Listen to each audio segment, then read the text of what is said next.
In this publication, we present a computational model of a cell pair to explore what subcellular mechanisms may be responsible for cells decoupling from one another on stiff substrates. Our starting point was the knowledge that cells exerted more force when seated on stiffer substrates.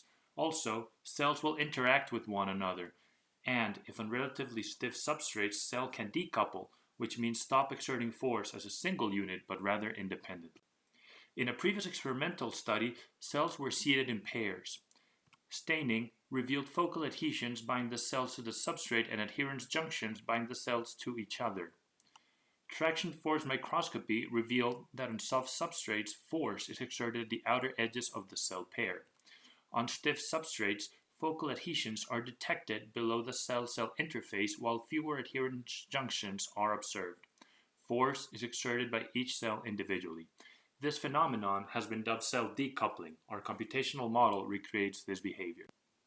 We use the mesh to build a cellular cortex from mechanical elements. Discrete springs representing adhesions are added and removed based on rates at the mesh nodes.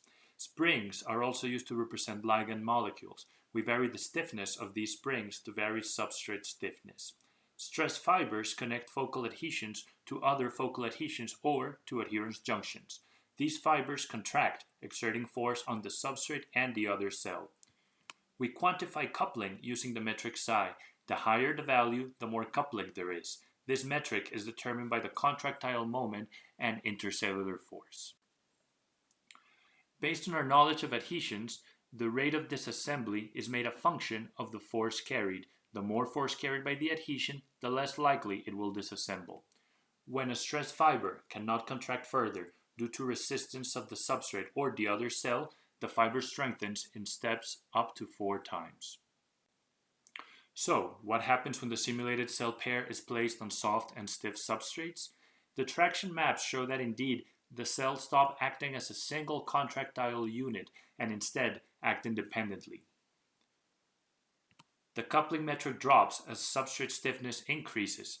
Simultaneously, we see more stalling on behalf of stress fibers until substrate stiffness matches the stiffness of adherence junctions.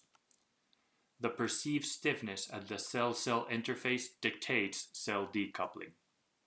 But what happens when cells are allowed to migrate or are placed in a 3D environment? The model may be further adapted, hoping to match additional experiments and providing more insights. Thank you for watching.